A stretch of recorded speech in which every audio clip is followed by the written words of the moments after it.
to do, to get you to think about the problem that you would have if you don't get this fixed immediately. Yeah, exactly. And they don't call this selling in the medical world, they call it informed consent. Right?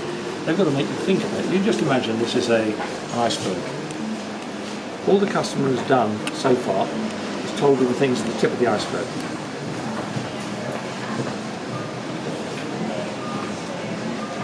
Under here are all the knock-on effects of not addressing that particular issue. Right? The most powerful questions you can ask at any stage of the buying cycle are the knock-on effects of not dealing with this issue right now. Right? So imagine for a moment the customer said, yeah, but quite honestly, I bet I'd be able to find another principle from somewhere. What would your answer be to that? Well, I don't know, I mean... What do the customers say?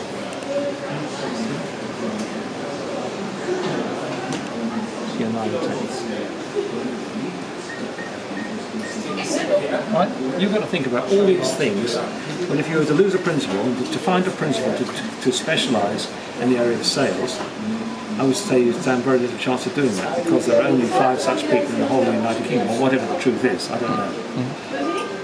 What would happen if you lost access, if you had to start, what would happen to your business if you had to start giving refunds? Well, we'll have to close down, obviously. Does that make you happy? No. No? So what was apparently one little problem? Through your additional questions here, you're starting to make them aware of the 90% of the iceberg which is just under the water. Right?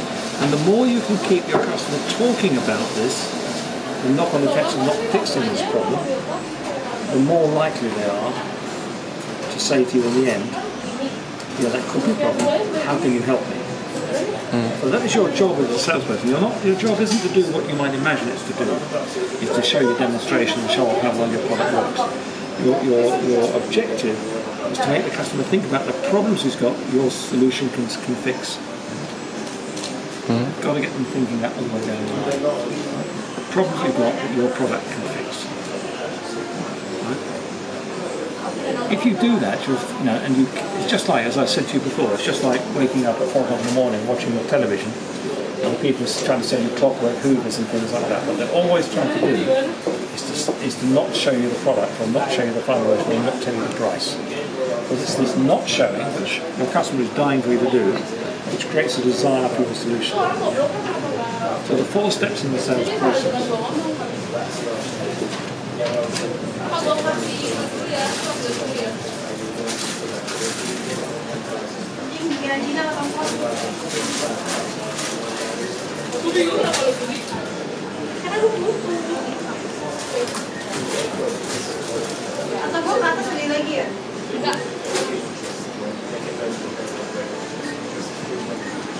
There are 4 types of sales question. S, B, O, The first type of question is what we call a situation question.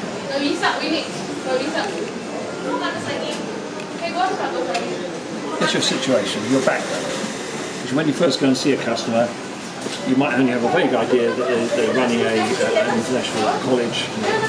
You want to get some background information. You could get a lot of that these days from the annual report, off the internet, from other statistics from the marketplace.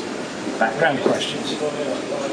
Pretty bland sort of question. If I put a little man there, right? Pretty bland sort of question. Your next type of question is what we call problem questions. These are the questions that I showed you just a moment ago. Right? What they're allowing you to do, if we put this little iceberg over here again, they're addressing this tip of the iceberg here. They're allowing you to find out in general what are some of the problems that your customer might face. They're not going to agree with every single one of them. If you had 15, 16 questions, they might only bite on 1, 2 or 3 of them, which is quite enough. What they're trying to do is make them feel a little bit miserable. Saying, so how worried are you? How concerned? How much of a problem is it? How much of a nightmare do you find it? Does it keep you awake at night? The O questions are these ones here. And these are the overtone questions. Right? These are the ones, questions which are down here, in this part of the iceberg under the water. And you only ask these questions about the things that the customer agreed were a problem for him. What you're trying to do is not take the plate, you're trying to make them feel suicidal. Right? So they're bland questions, these are problem questions, these are the overtone questions. They're the questions the customer doesn't want to think about, because what he wants to think about are the nice things and why he doesn't have to spend money with you. These things are proving to the customer that if he doesn't address these things, there could be a lot more at stake. Right? Overtone questions are by far the most powerful type of question you can ask at any stage in the sales cycle. Overtone. These are them. These are the questions you want to concentrate on more and more. And you keep these questions going for as long as you can. Notice something about this little man's face here. He started bland, he started a bit unhappy, now he's suicidal. Things are getting worse and worse. So when are we going to lighten up on this? It's only when we've got a full discussion about the knock-on effects of not fixing these. Turnaround questions is that we ask a question which is quite happy. Right? And what we're going to say is, so if I was able to show you a way of keeping the principal in your college, how would it make a difference? It would make a big, very big difference, obviously. Go on then, tell me what some of the things So the are. company is still going to run. We won't obviously have to refund anybody because we'll be educating more and more people. And we're making obviously a lot more money as well. That's right, that's right. Anything else? Keep the qualifications. Keep the qualifications. Now why is that? If you were able to not lose the qualifications, tell me why that would be a good thing. Well, this is when we get more clients. I mean, more people can sign up, obviously, and we don't have to give them any refunds after that, obviously, because we'll be able to keep the qualifications. But can you see what we were doing here? We're making the customer think about some reasonable questions, and most of the times we ask far too many of these situational questions here. They have the net effect, if you ask too many, of doing what? Boring the customer. Yeah. The customer feels interrogated. If you ask problem questions here, you identify the areas where there might be a fit, overtone questions where if you don't address it, you have a big problem, and suddenly the turnaround questions are all these more happy questions. If you want an example of where this is used all the time, it's in selling women makeup. Maybe, see, people like to believe that there are scientists somewhere in Switzerland sitting around in a laboratory in white coats.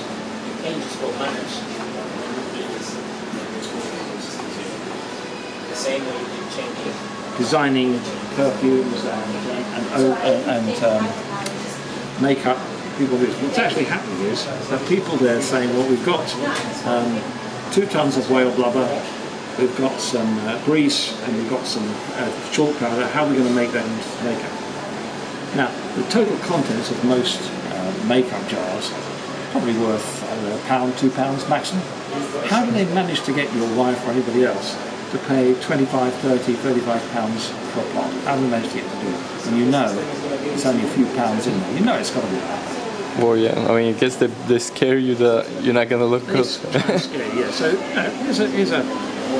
here's you, plus 10, minus 10, and your feelings.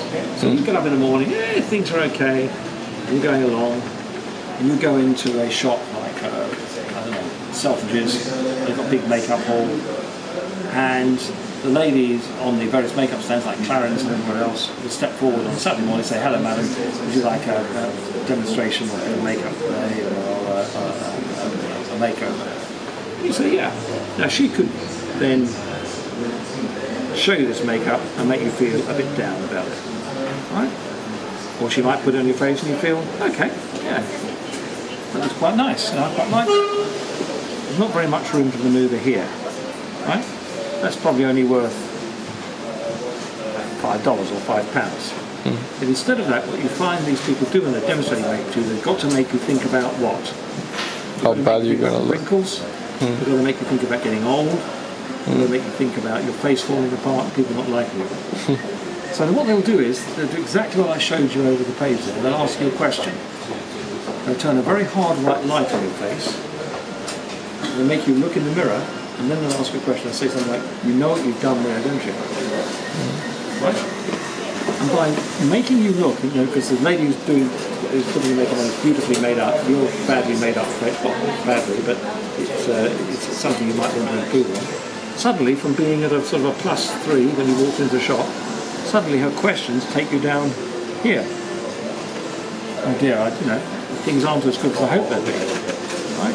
So she's going to ask you questions about the way you put your makeup on, which will not have been as expert as she put them on. Now, you're more buttered up. You see, now we've got here a $50 problem, or 50, not a $5 problem anymore. So it's the very taking you down into this hole here that makes you want to buy this thing, which hopefully is going to get you back up here. That's the way you sell makeup. That's the way you sell things to people. By concentrating on things that they have to admit. You're not telling them this. You're just making them think about it. Right? This is the way stuff sells. This insurance is sold to you in the same way. You have to be thinking about having accidents or people dying, otherwise nobody's going to buy insurance from you. That's the way. So,